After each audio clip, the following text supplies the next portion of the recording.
All right. Thanks for being here, everybody. This is awesome. I'm seeing lots of great names rolling into the chat. So thanks for doing that. Keep it up. I think, we'll have more folks rolling in here who will be curious about who else is on the call. So, first of all, big thank you for joining us for our local first annual celebration. This year's theme is keeping local businesses first. And we wanted to host this in a meeting format so you could see your fellow members and localists on the call. So feel free to keep your video on and, kind of keep the party going in the chat. And if you're joining us today as a localist, let us know, in the chat some of your favorite businesses, because we just want everybody to know kind of everybody else who's in the room, so to speak. So for this first section, only the speakers are going to be able to unmute. So if you have a question or something like that, feel free to just drop it into the chat or message Lauren. She's our tech person, Lauren Haggerty. And otherwise, I think, that's kind of most of our housekeeping. So I can just take a quick minute to introduce myself for those I haven't yet met in person or virtually. My name is Emily Bell, and I am Local First's new managing director, so as of January. And I have had the pleasure of meeting many of our members through our work with relief funding and events this year, but I'm very much looking forward to getting to know everyone in person once the world opens up again. So thank you all for the warm welcome to the community, and really looking forward to future times when this doesn't have to be virtual. And we have a really exciting agenda for you today. So we're going to start with a conversation with our keynote speaker, who I'll introduce in just a minute. And we also have 3 giveaway opportunities with items donated by our members. And then, of course, the moment many of us have been waiting for, our local awards ceremony. And then at the end, we're going to have an optional Q&A and networking opportunity for folks that have some extra time to stick around. So if anybody is joining us who is unfamiliar with Local First, our organization represents 260 Durango-based independent businesses. So together we are working to level the playing field for homegrown entrepreneurs so that we can create an economy that values people, the planet, and prosperity for all. So if you're new here, sit back and listen. A lot of our members are on this call, and you'll get to see kind of the breadth of folks that we have in our community that are all dedicated to local businesses. So I also wanted to say, speaking of which, today's event is sponsored by some of our longtime business members, Durango Land and Homes, Align Tech, and Ultra Steam Cleaning and Restoration. So we want to say thank you to the Durango Land and Homes team for your continuous support of our work and helping our members and our community find their dream homes and dream properties. And thank you to the Ultra Steam team for being such champions of our local movement and always prioritizing the health and safety of our community through your green cleaning services. And then lastly, we wanted to thank the dedicated folks at Align Tech for sponsoring our lunches today. Thanks to their generosity, attendees of this event will be able to redeem a $10 meal voucher at Second Deli throughout the weekend. So when this meeting wraps up, be sure to stop into Second Deli and let them know that you are there for the Local First voucher, and they will get you all set up. With that, I think that's all of our housekeeping. So we are really excited to introduce this keynote speaker today. Her name is Stacy Mitchell, and she's the co-director of the Institute for Local Self-Reliance, which is known as ILSR. And she is an advocate for local and independent businesses. She's nationally known for her unapologetic stance against corporate monopolies, including Amazon, and she was profiled in the New York Times for doing so. Her fight against big business monopolies has caused ripples across the country as small business associations have united, and her leadership has created a broad coalition in support of business self-reliance. And so, we're very plugged into this side of things, but if you didn't know, there are other organizations like ours, like Local First, throughout the country, and we often operate, based on our own community needs. So it's really exciting to have Stacy here because she has a handle on what's going on kind of across the country. And much of our local movement here in La Plata is really informed by the research, case studies, and advocacy of her organization. So could not be more excited to have her here with us today. Stacy, thanks so much for joining us. It's great to be here. I'm really just a big fan of the work that you're doing locally, and so glad to be working together on some of these national issues, and lovely to have a chance to speak with your members today. Yeah, we're just so glad we were able to make the time and, kind of show us that national lens and perspective from the work that we're doing here on the ground. And so to start, we would love if you could kind of introduce the folks that might not be familiar with your work or your organization, just a little bit about the Institute for Local Self-Reliance. Yeah, so the Institute is over 40 years old. We were founded in 1974 and founded around this idea of local self-reliance, the notion that when we decentralize economic power, when we have more businesses and enterprises and decision-making happening at the local level, that there are a lot of advantages to that. We're deeply concerned about consolidated economic power and really believe very much that community-rooted businesses and systems have benefits, significant benefits that have often been overlooked.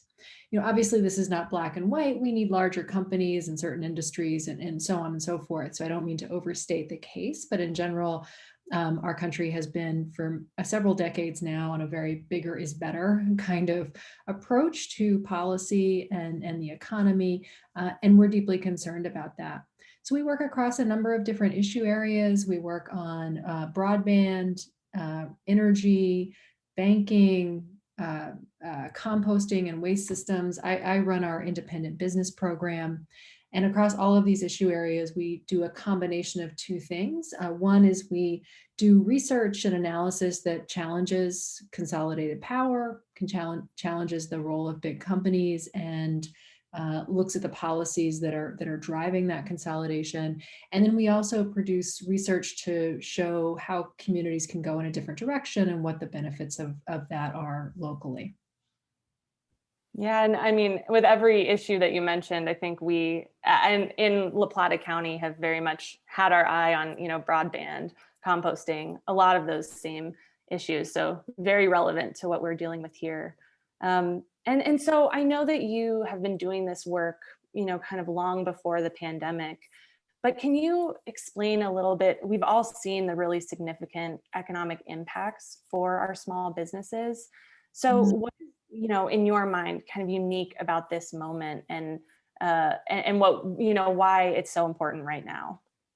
Yeah. I mean, it's just, there's never been anything quite like this in our history. I mean, obviously we've had natural disasters that have had very localized effects, very devastating effects, but in a localized way.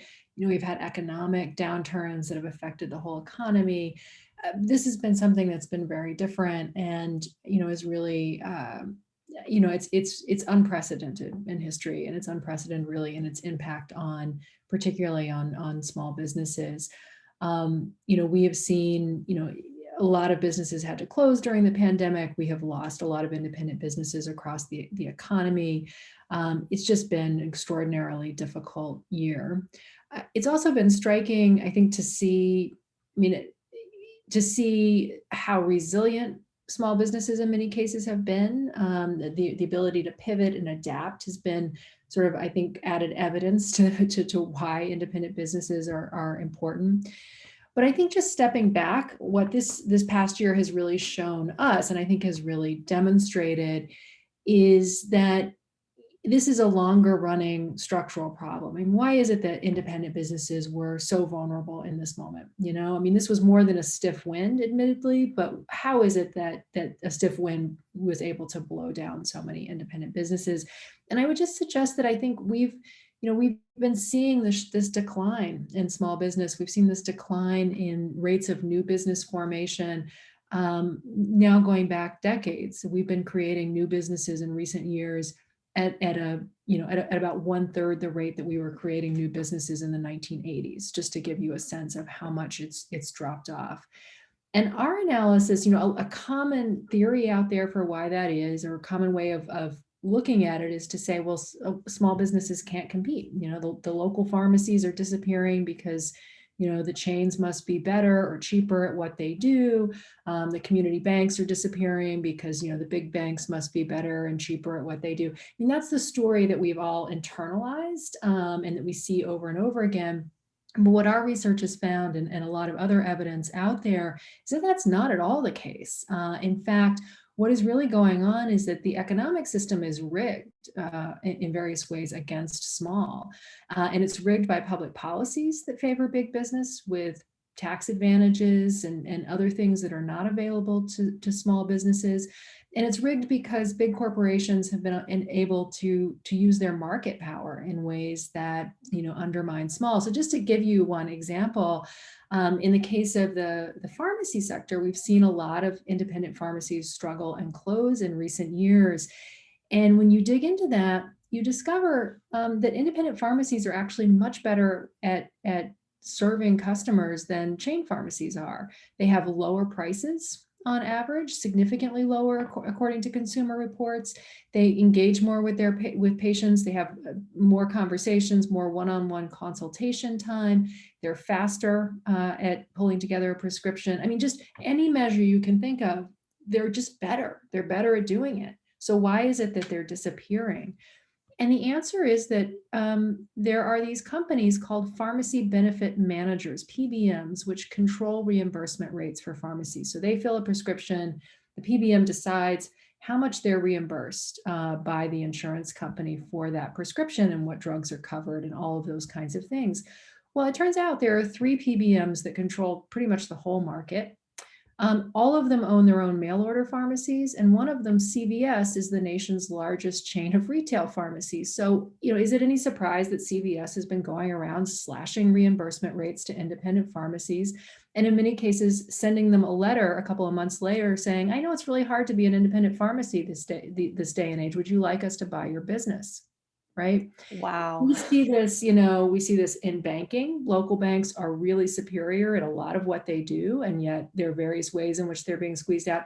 Anyway, I could give you lots of examples. This is what our research really looks at.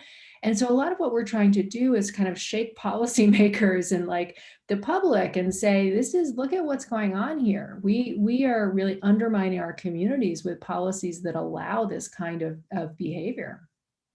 Right. And I remember reading that pharmacy report when it was released and just being shocked by that information and thinking how I think folks that are in this local movement or own a local business or, are just connected to that community understand this on that anecdotal level. So to have the research to back it up is so fundamental when we think about being able to actually advocate for change, to say this isn't just an assumption, it's, fact that we can prove.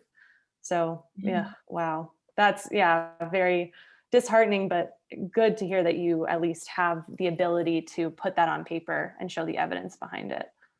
Yeah, and one thing that I meant to say just in terms of the pandemic, to your question, that I think is really important is that what has happened this year, the sort of silver lining, if we can find one in the last year, is that because of what we've seen with the struggles that small businesses have had and people kind of having this awareness that we could emerge from our homes and our favorite local businesses might not be there anymore, that has triggered like a new awareness about how much we value independent businesses, and a new awareness among policymakers about the sort of shaky foundations that many are on.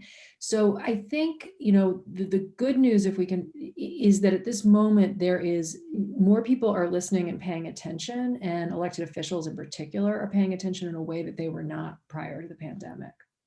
Right. And we've definitely found that, I think, on a local level of folks just really wanting to know what they can do to support their local businesses. And that kind of leads into my next question. I wanted to ask you, with this whole national conversation and the work kind of being done in Washington, I know that you've, you work closely with legislators and trying to get the policy done. So how does that filter down to our business and community leaders here, in La Plata County, Colorado? Yeah, so we work in, as I mentioned before, both on like local policies, like here's things that people can do practically on their own communities to strengthen local businesses and also to address predatory corporations like dollar stores and so on that in some cases are negatively affecting communities. So we produce a bunch of tools, policy tools and guides to how to do that stuff locally. At the same time, we think it's really important that Congress change some laws. And in particular, our anti-monopoly laws were effectively neutralized about, sorry, something's talking to me here. I'm going to turn off. Our anti-monopoly laws were really neutralized in the 1980s and really have not been enforced, which is why you have CVS able to do what I was just talking about. It's why you have Anheuser-Busch, able to block craft brewers from supermarket shelves in some states. It's why you have Amazon with this just incredible control over the core infrastructure of our economy, and in particular this gatekeeper for online commerce, where you increasingly businesses have to sell on its platform, but selling on its platform is incredibly perilous because you're opening yourself up to predation by your biggest competitor, which then controls that. So all of those things are things that you can't really get at a local level. That they're things that we need Congress really to change the laws about.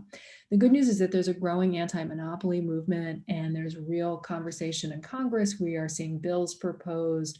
We're seeing bipartisan support in some cases. So we are working really hard right now and spending a lot of our time at the federal level trying to move that legislation. The difference that it can make on the ground if we change those things is that we now have businesses that would be able to compete on a fair playing field, that the pharmacist would be able to outdistance the chains simply because they're better and they're cheaper. They would be able to sort of win that. We could see a real rebirth of independent businesses. It wouldn't be quite so hard to start a business and succeed. And that matters just so much to local communities, because we know that places that have lots of local businesses have a bigger middle class. They have household incomes is rising more quickly. There's less poverty, and we know that communities that have lots of local businesses are more engaged civically. That the network of connections among people is stronger, and that those communities are better problem solvers, are just more have a stronger civic and social fabric as a result of those local businesses. So it rebounds down to that granular local level in a big way if we create the kind of policies that will allow local businesses to really be successful the way they can be.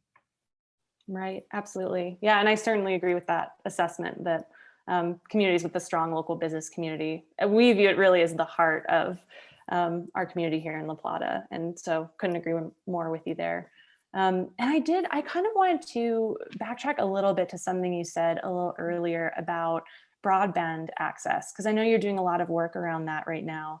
And can you talk about, we're in a rural community here, how the access, having access and affordability of broadband is so important to local businesses?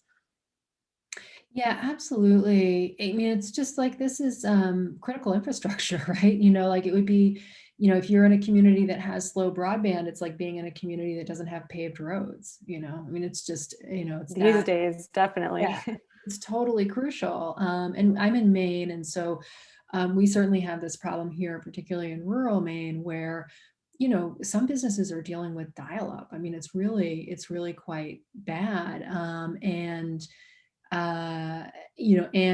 Service where it's expensive and it's not very good, and they just can't conduct basic business as a result of it. Our broadband program works to help communities take charge of this problem, because the issue is that we have a handful of monopoly broadband providers that are really not particularly interested in serving small towns or rural areas.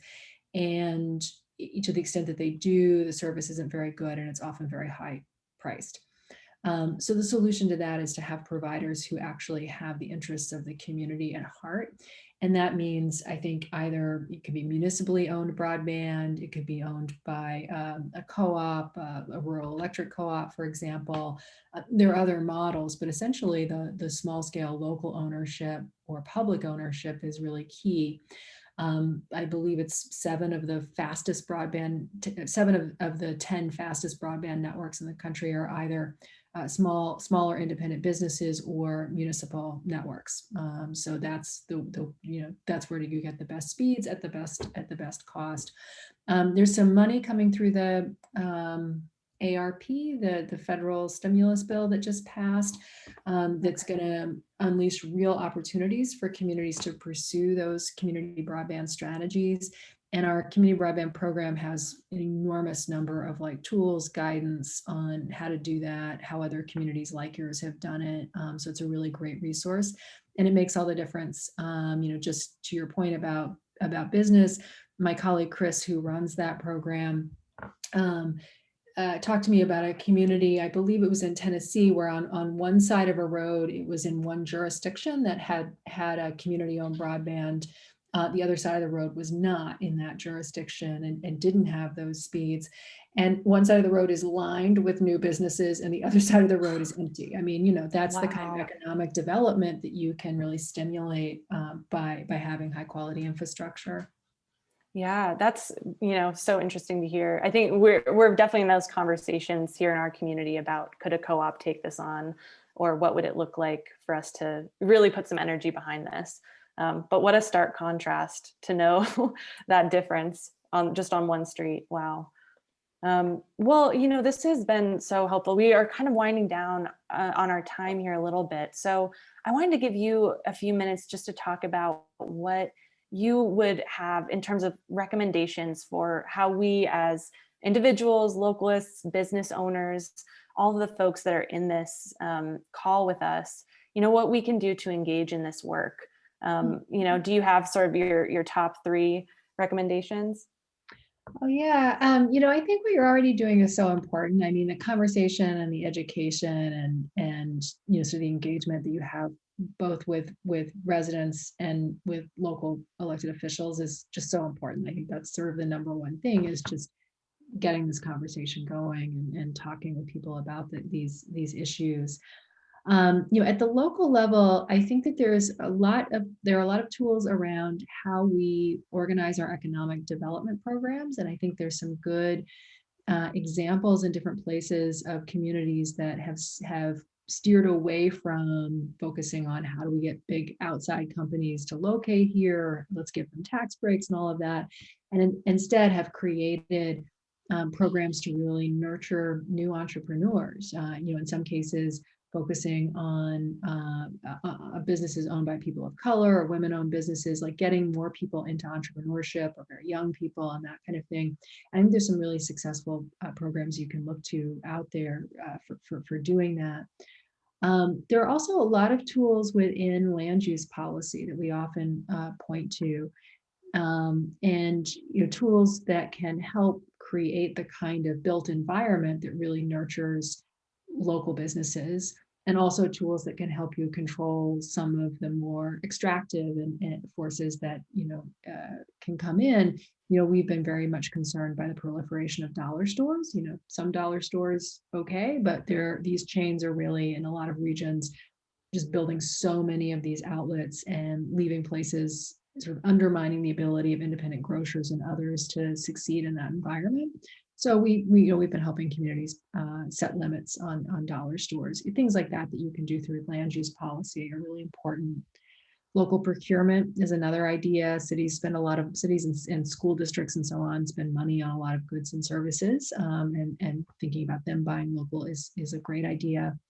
And then lastly, I would really, really encourage you, because I think that Amazon's market power is one of the biggest threats that we face to having an equitable, sustainable, vibrant, sort of market-based economy.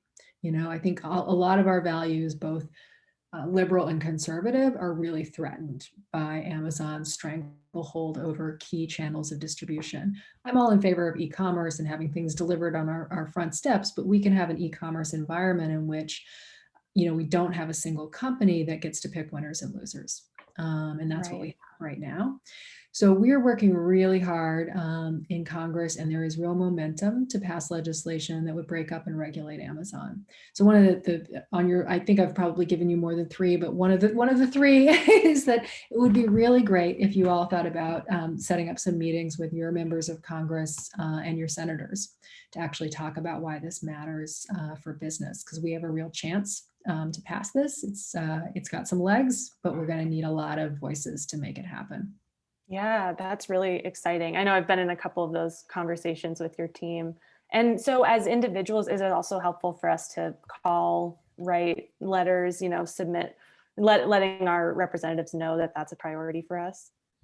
Yeah, absolutely. And one of the things that just to make that sort of specific, the House Antitrust Subcommittee did a big, 15-month investigation of big tech and came out with a very substantial report that has a number of findings, found that Amazon has monopoly power online, that it causes all of these harms to independent businesses, and made a series of recommendations. So one of the simple ways that you can kind of be specific in calling or emailing your member of Congress is to say, I hope you are looking at this report and supporting the recommendations in it. Right. Absolutely. Yeah. I think that that's a great recommendation for our folks here. And, especially as we're all thinking more about procurement, business to business transactions, how we can best shift, as much support to our local businesses as we can, while thinking about those more federal issues that are happening. So thank you so much for being here, Stacy. And I saw you've dropped a couple links in the chat. So if anybody wants more information about the work that the Institute for Local Self-Reliance is doing, Stacy's dropping some great resources in there for you to check out and learn more. We can't thank you enough for joining us, Stacy. Thank you. Thank you. It's been great to be here. Thank you All so right. much. Okay, well, that was great. I feel like that's such a good way for all of us to get kind of fired up about knowing that we are not alone in, here in La Plata thinking about these issues. There's very much a national conversation that we can all be a part of. So we do have a really good connection with Stacy and her team. So for our members that are on the call or anybody else that is interested in this work, if you would like to be connected with them or learn more through us, please let us know that that's an interest area for you and we can help make that happen. And so now that we're all kind of, feeling excited about this, we're going to talk about some of what Local First has been up to here in La Plata and where we're looking forward to as well. But first, we're going to draw our first giveaway prize winner. So I'm going to pass it over to Lauren Haggerty, who's Local First Policy and Programs Director. Take it away, Lauren. Thank you, Emily. I am joined here by our team at Durango Land and Homes to draw our first winner for the giveaway. So I put everybody's name, everybody that registered for the event's name in a hat, and we will pick one out to see who the winner is. And our first gift basket, hopefully you can see with my background, is a beautiful basket from Prohibition Herb, featuring some awesome swag, accompanied by a $25 gift card to Creamy Pasta and Wine, and 2 bags of delicious coffee from Desert Sun Coffee Roasters. And a really cool thing about this bag of coffee is that it is produced in partnership with women with a women's run coffee farm. So that's an awesome added benefit to it. All right, so let's see who the lucky winner is. Virtual drum roll, please. Okay, our first winner is Thomas Adams. Congratulations, Thomas. I'm not sure if you're on the call, but I will be reaching out to coordinate your pickup.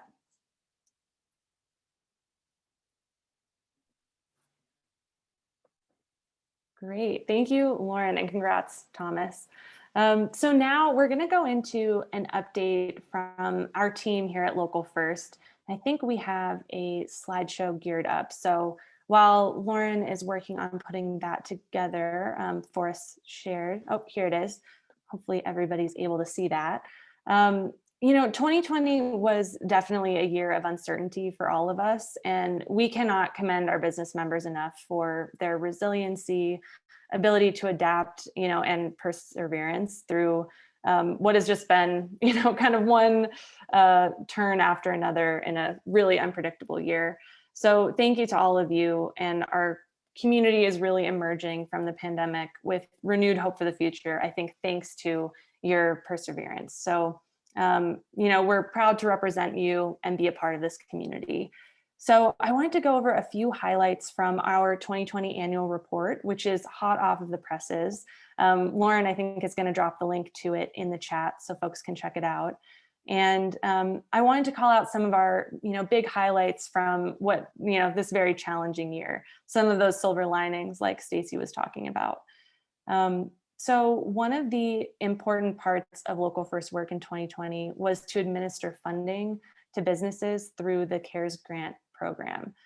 Local First partnered with La Plata County and Aid to All to distribute almost $1.1 million to 152 businesses throughout every corner of our county. So that was in Durango, Bayfield, Ignacio, the unincorporated sections.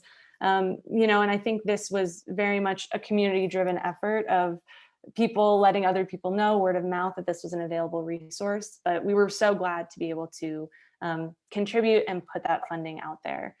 And so in addition to that kind of unexpected program, we also were able to adapt almost all of our existing programs to continue supporting our members. So we reduced the coupon costs of our Be Local coupon book to offer a streamlined and affordable advertising option for our members. We adapted the Harvest Dinner into a month-long Eat Local event, who many of you participated in. And that generated over $5,000 for local businesses and nonprofits, recirculating it back into the economy. And we also took Noel Night online, which enabled 44 businesses to participate. That was throughout the month of December.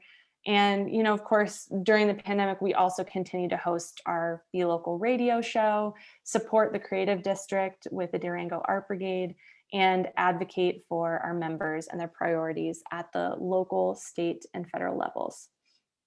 So now, as we look ahead to what we hope are the final months of the pandemic, we wanted to let you know what we have as our priorities moving forward.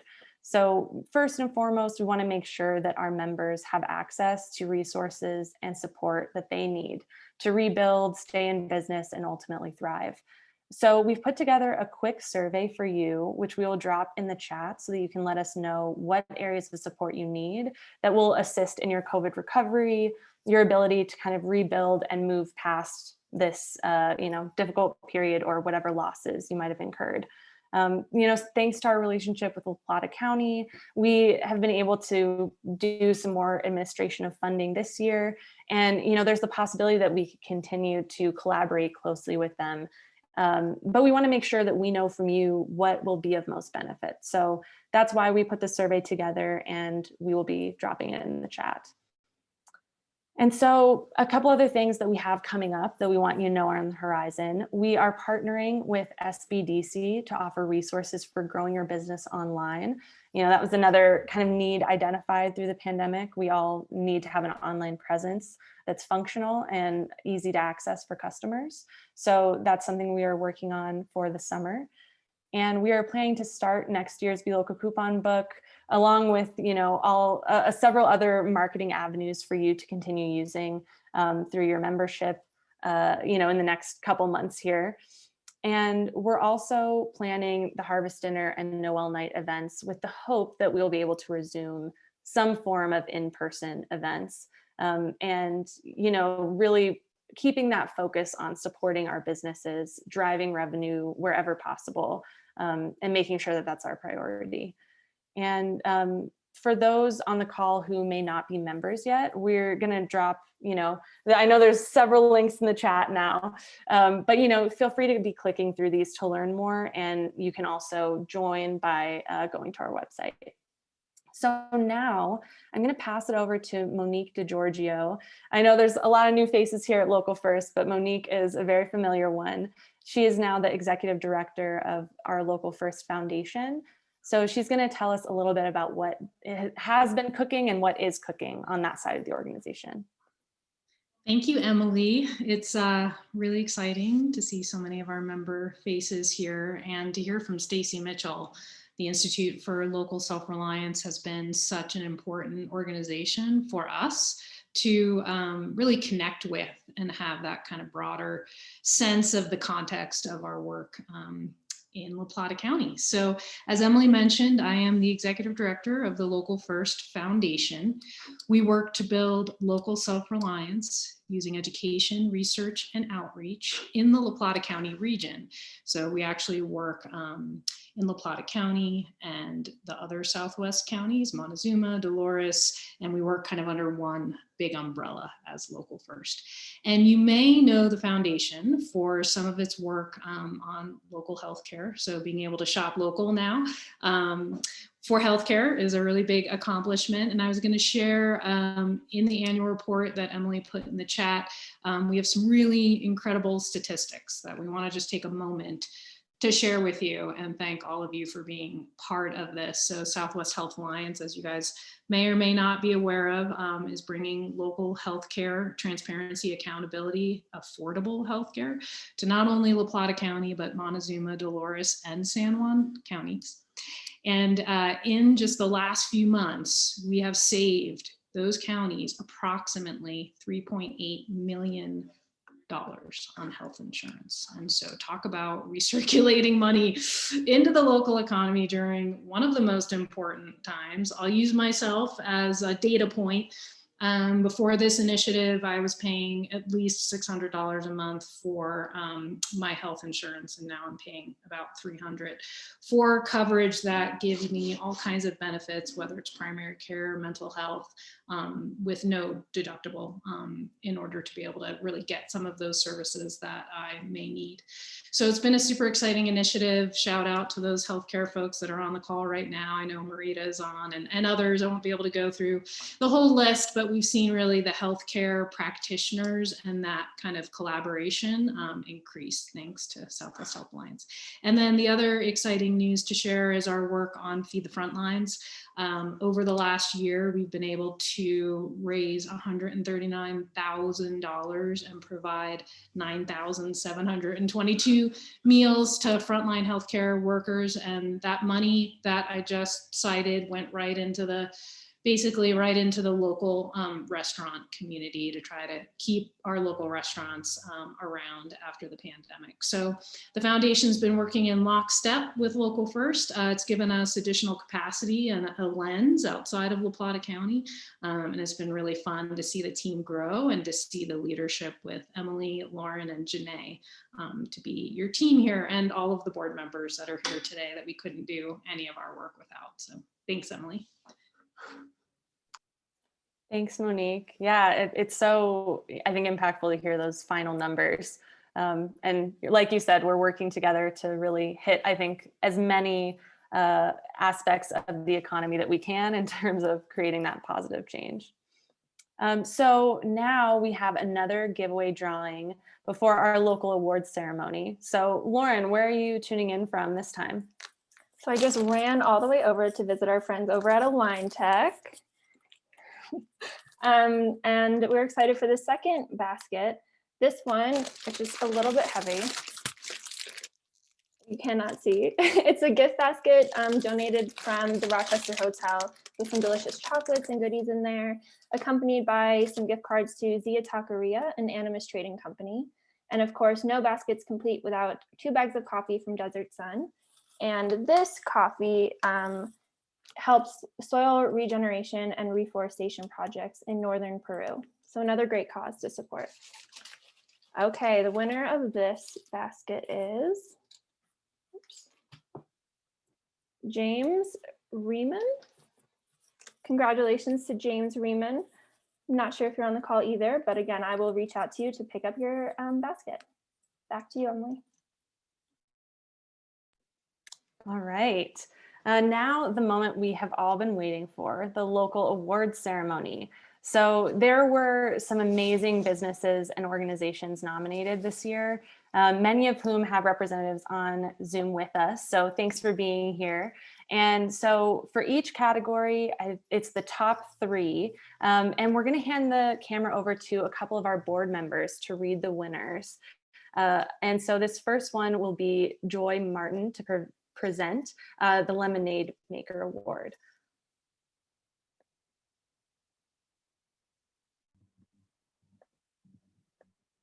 Hi guys, it's so good to see your faces. Proud to be here and really appreciative of Emily and Lauren's hard work. Oh, we can't quite hear you there, Joy. Do you have headphones or something like that? Can you hear me now? Yes, that's a little bit better. There you are. Okay. Hi guys, can you hear me? Not super well. Oh. That was a little better. Maybe just keep going and we'll let you know if we can't. All right. Yeah, we love 2021, don't we? Okay, well, I'll just keep reading. You sound good now. All right, sweet.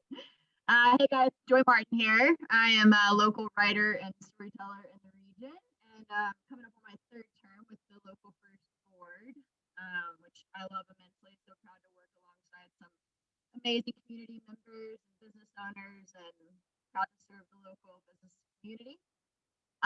So like Emily was saying, we are celebrating today some of our businesses who have navigated all of the unforeseen challenges of the pandemic. And this first award is the Lemonade Maker Award. So we've got quite a slew of amazing businesses who have shown up this year and done some surprising things creatively, and just really made living in Durango just a powerful place to be. So without further ado, our nominees this year are Durango Natural Foods. We're recognizing them for their donation program, their creative pivot to a new online ordering system, their passion for getting supplies out to families on our neighboring reservations, and their commitment to public safety guidelines, and an enhanced connection with their customers despite the odds. You guys hear me okay? Ish. Yes. Okay. Give me a thumbs up. And then we're also nominating Stitch for their collaboration with the Maker Lab to help protect and distribute tons of locally made PPE throughout our community over the last year, especially at the forefront when things were getting really crazy at the beginning. And as you guys know, some of their efforts have reignited many of our community members' interest in sewing. So I can't say I'm one of those, but I know quite a few people have been making masks all year thanks to the inspiration of Stitch. And finally, last but not least, our other nominee is Yoga Durango, who has completely conquered our local community by staying present online. And 40% of yoga studios across the country were closed this last year, but our Yoga Durango was able to stay open by offering Zoom classes and special outdoor socially distanced classes at some of our local farms and parks, and really did a great job of ensuring that our community members stayed connected and balanced throughout this year. So those are our top 3 nominees. We don't have time to mention everybody else that was nominated. So without further ado, I'm going to open up my envelope here to see who won this year's Local First Lemonade Maker. And the award goes to Durango Natural Foods. Seems we have a few of you on the call today, so if you want to take a minute and say, hey, go for it.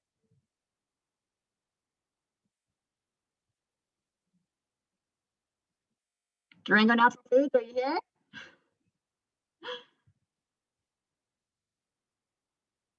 Oh, they may not have been able to join us. Well, we'll have to let them know. But thank you, Joy, for presenting, and congrats to Durango Natural Foods. They got a ton of nominations and are very beloved in the community. So that's great news. Awesome. So now we are going to shift over to Mary Oswald, another member of our board, for the Nonprofit Spotlight Award. Okay, can you hear me okay? Yes, we can. Okay, my name's Mary Oswald, and I'm for the past 25 years, I've owned San Juan Hand Therapy, which is a physical and occupational therapy clinic in town. And I've been on the board for going on 3 years. I'm very proud of the work that Local First does to advocate for all of our local businesses. And I kind of urge all of us at this meeting today to suggest to any business you go into that doesn't see that where you don't see the little Local First Karen when you walk in, suggest that they become members of Local First, because we're all in this together. But I'm very happy today to introduce the Nonprofit Spotlight Award. This features an organization that has gone above and beyond to support our community through these trying times. We've had an overwhelming number of submissions for this category, and here are the top 3 nominees. Number 1 is Compañeros, Four Corners Immigrant Resource Center. This organization is recognized for their leadership in advocating for our immigrant families to secure access to the resources and protection needed to weather the pandemic, providing dire support to our neighbors who were overlooked by the relief system. Number 2, La Plata Family Centers Coalition, AKA the Family Center. Do we have a little picture? There we go. It's nominated for their resilience and collaboration with community partners to identify and address the needs of the community during COVID, including distributing and delivering food boxes with fresh, locally grown produce, offering Thanksgiving and holiday meals, and continuing to support families throughout the pandemic. Number 3, the Powerhouse Science Center and Maker Lab. Nominated for their work to manufacture over 20,000 items of PPE, personal protective equipment, for the community through their Maker Lab, developing engaging programs for students through the Durango Learning Lab, and finding creative ways to enable safe learning opportunities for students and adults like the Apollo Speaker Series. Congratulations to all the nominees, but especially these top 3 for everything that you guys have done for our community during the past year. And the winner is the Powerhouse Science Center and Maker Lab. If anyone from the Powerhouse team is on this call, feel free to take the stage and unmute for a few minutes. Great. We've got a few of our staff on the call, and we're just so thankful for the community and just how supportive everyone's been with support. One of the amazing things about the PPE project is while we ran it out of the Maker Lab, it really was 417 different volunteers sewing, working with Leanne at Stitch and so many local businesses, and appreciate it. Look forward to a better 2021.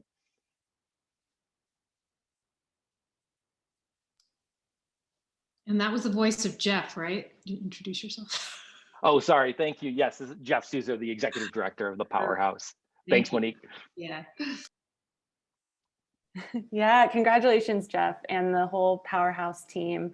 And also, again, to Durango Natural Foods. So thanks so much to Joy and Mary for presenting these awesome local businesses and nonprofits with some much deserved recognition. And the winners are going to be receiving a certificate from us over at Local First.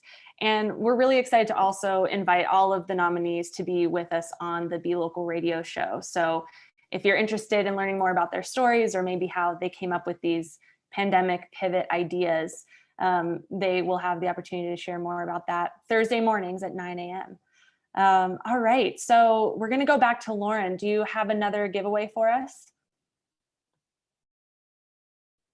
Yes. Okay. So now I am joined by the team of Ultra Steam, our third and final sponsor of tonight's event, or this afternoon's event.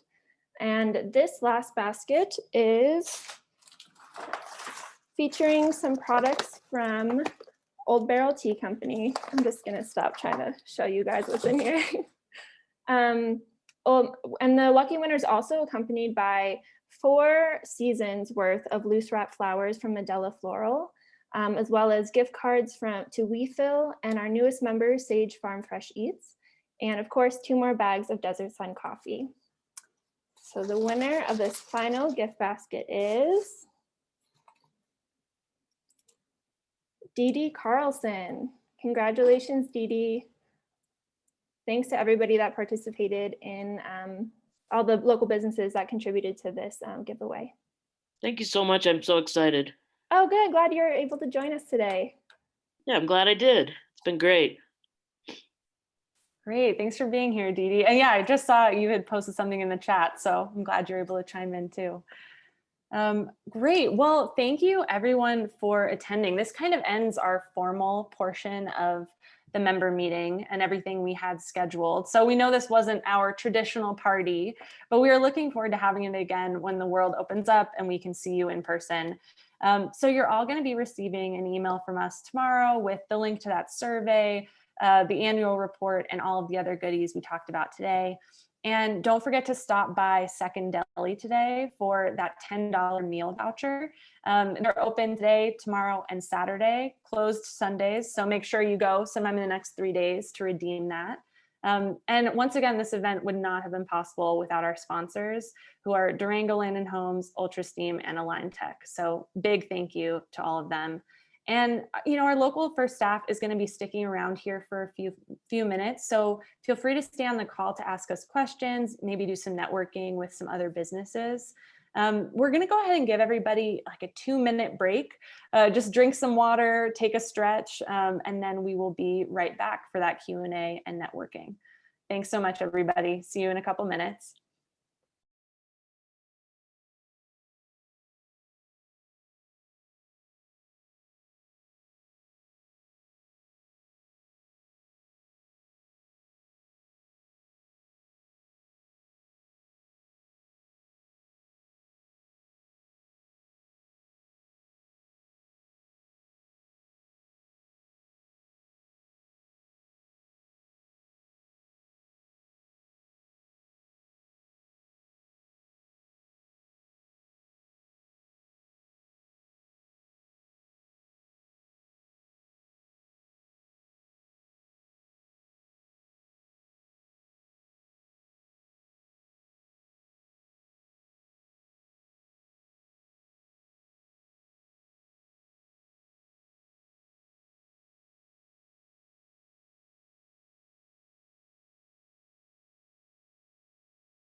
Okay, welcome back, everybody. Exciting to see so many folks stayed on the call for us.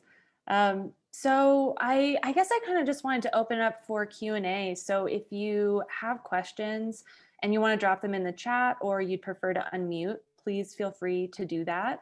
We're here as a resource and want to be able to answer any questions you might have and also get to know you a little bit better since Lauren and I are still so new to the community. Hey, Emily, it's Beth in Bayfield. Hey, Beth, how are you? I'm well. It's nice to see you on the screen and not just on my front porch with a check. I know. Made out for me. So just a little background. I am the Economic and Community Engagement Coordinator for the town of Bayfield. I was first hired in the fall primarily to distribute CARES Act grants to businesses. I was able to, just through my pot of money, distribute $217,000 to 34 businesses in Bayfield, Vallecito, and Gem Village. We then were also able to direct people to the first round of La Plata grants, the second round, which is where Emily and I met, the SB 01 Senate Bill grants, National Grant Funder, LISC, funded by Verizon. So for Tequila's Bayfield, due to language barriers, I've written all their grants for them. To date, Tequila's has received $36,500, and all in grants, none to be repaid, and that includes paying for 4 snow load rated outdoor greenhouses that will be new dining rooms in their backyard that will go up after Easter. So very exciting. You have So been busy. I have, and everybody who knows me, Mary, everyone else on this call, I've been in Durango 39 years and worked in Ignacio for 18, and now I'm in Bayfield and I love it. So a couple pitches for you. There are great businesses here in Bayfield to support. I was just at Bayfield Gardens, and they're not even going to do their satellite location again in front of Office Depot because the demand is just too high at their greenhouse. Last year they sold out 3 weeks early, and they're getting hit hard from New Mexico. So if you want one of those, you can't get the beautiful baskets that hang in front of the Orr House. Those are all custom to towns and businesses, and they're all already paid for and reserved. But a consumer size hanging basket, if you want to get those, the advice is to go to Bayfield Gardens. They're on the east side of town before Mother's Day because they'll be sold out afterwards. I've also discovered Lewis Mercantile, the True Value. They're phenomenal. Their Christmas shop was just gorgeous. And so I really spent a lot of my money here in Bayfield, even though I live in Durango. I get my gas here, Mill Street Bistro, the restaurants. My dentist is here now, so just put it in that plug.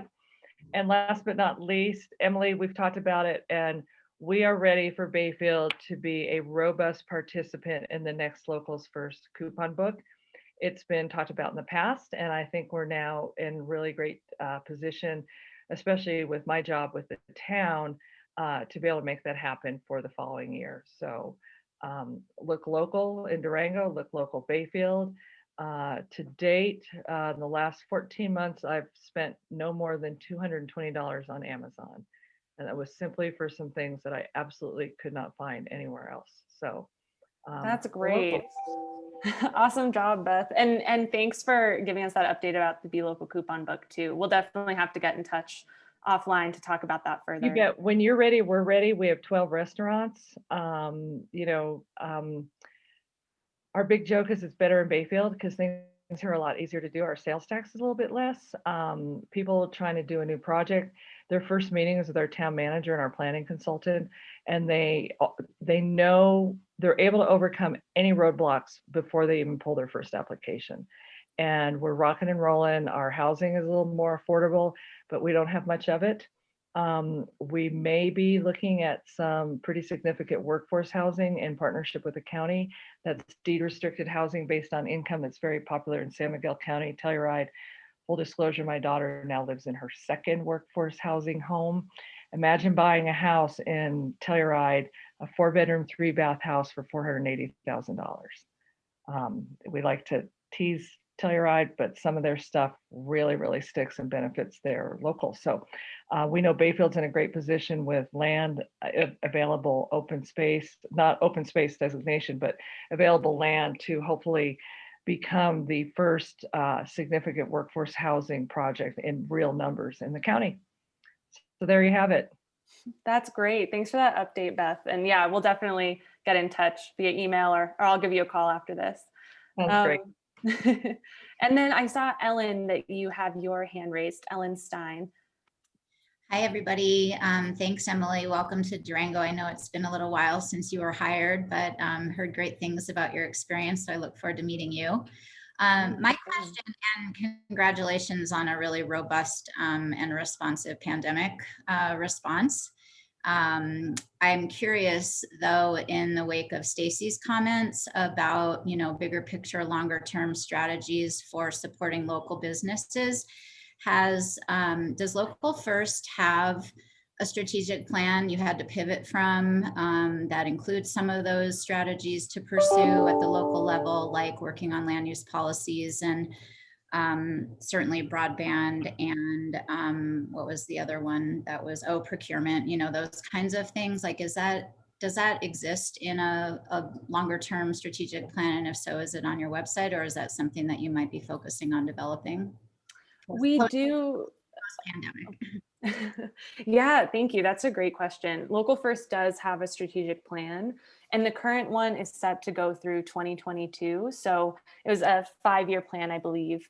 And so we are kind of in the process of taking a look at it, thinking about whether we would want to revise anything this summer. That's when our board typically meets to discuss kind of our strategic goals and what that next 5-year stretch might look like. So there's certainly some issues that have kind of come to the fore in the past year, of course, that we may look to incorporate and slightly, maybe shift language. But I think what's great about our current strategic plan, which I believe I can share with you, it's not currently on our website, but I could send it in an email. I believe I can just check in with our board about that. But what's great about it is that, our mission does encompass the people, planet, and prosperity for everyone through this economic development lens, which really lends us the flexibility to focus on issues that are pertinent to that, and has allowed us to take on some of these specifically pandemic response topics, but also when we think about things like broadband or other environmental topics that we know have a concrete impact on our local business community. So I can follow up with you after this with more information about our current strategic plan and where we might be headed in terms of any revisions or updates. Great, thank you. Yeah, thank you for that question.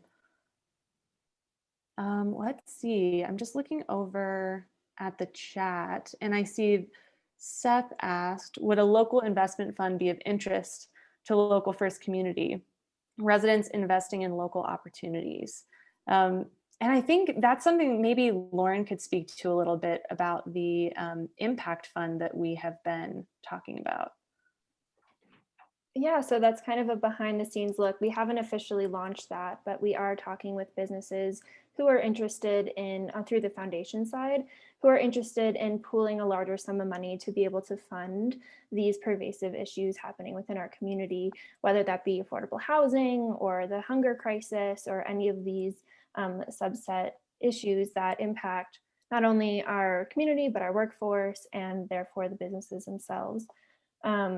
Also, microloans is also an issue that we are looking into as an organization to be able to provide. And Seth, I know that you're a huge proponent of local procurement. So on the C6 side, we are also looking into ways to have those conversations with the cities and towns in our county to strengthen the policies around those as well. Great, thank you.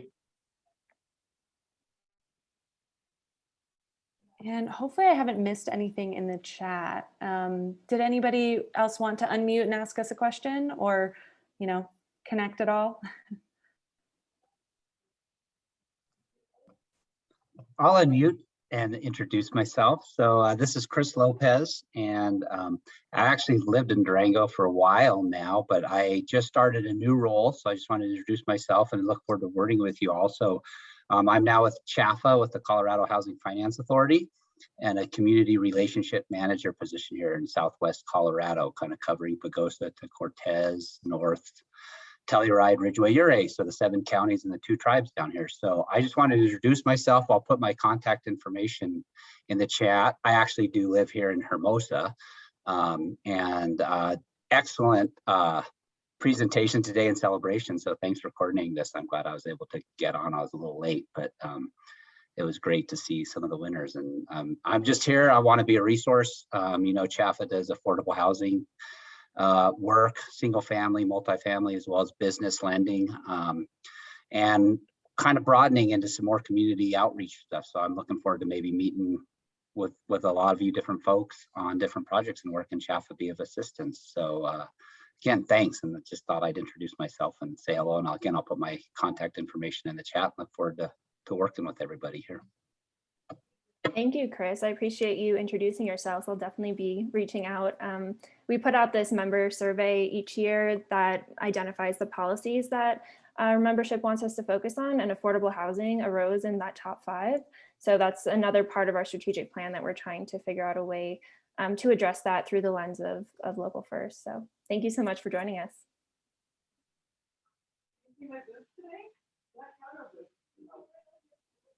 Yeah, thank you, Chris. Great to meet you. And I just saw, oh, did Merida unmute there? Yes, hi, this is Merida. Merida, sorry about that. Oh, right, that's the first time anyone's ever said it wrong. I want to just chat for a second. I guess it's not a question, but ultimately, the Southwest Health Alliance that you guys have been so instrumental in implementing, if any of you haven't looked into that, because of the American Rescue Plan that just passed, that our speaker actually also mentioned, you will have the ability to change, even if you already signed up for a different policy or maybe didn't know about the Alliance options. You're going to be able to change policies. The Connect for Health Colorado, our state exchange, is working on implementing the bill that just passed. But as Monique mentioned, it really did bring the costs down. So reach out to me after May 15th. That's when our state exchange tentatively thinks that like the gate opens and everybody can change, to see if that might be a local option for you, or health insurance. I'm a health insurance with J Short Insurance. Yeah, I'm just going to brag on Merida for a second, can I? She is joining the Peak Health Alliance board and has been a really, really big part of us being able to educate the community on what is complicated. Health insurance plans are complicated, so we couldn't do it without you. And it's been fun to have these relationships, you know, with sectors, quite frankly, that we didn't really work that much with before. So it's been really great to get to know you. And I'm excited you're going to be on the Peak board. And for those that aren't aware, Peak Health Alliance is the health insurance cooperative that we are partnered with, that we could not do what we're doing without them. So. Thanks, Monique. That's awesome. And just to clarify, you're talking about individuals and businesses, right? May 15th, it might be open for everybody, or will be open for everybody? It's open for everybody on the business side of things. We have this great thing called an ICHRA, Individual Coverage Health Reimbursement Arrangement. I know that's like a completely different topic, but yeah, businesses and individuals alike should at least look into that option if you haven't already, because it's absolutely gaining traction and absolutely the most competitive. Great. Thanks so much for that. Really appreciate it. And thank you for your work on the Southwest Health Alliance too, both Monique and Merida.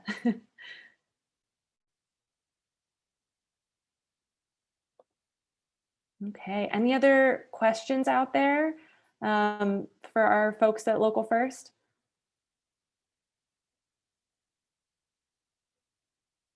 Okay, well, you hopefully have our contact information.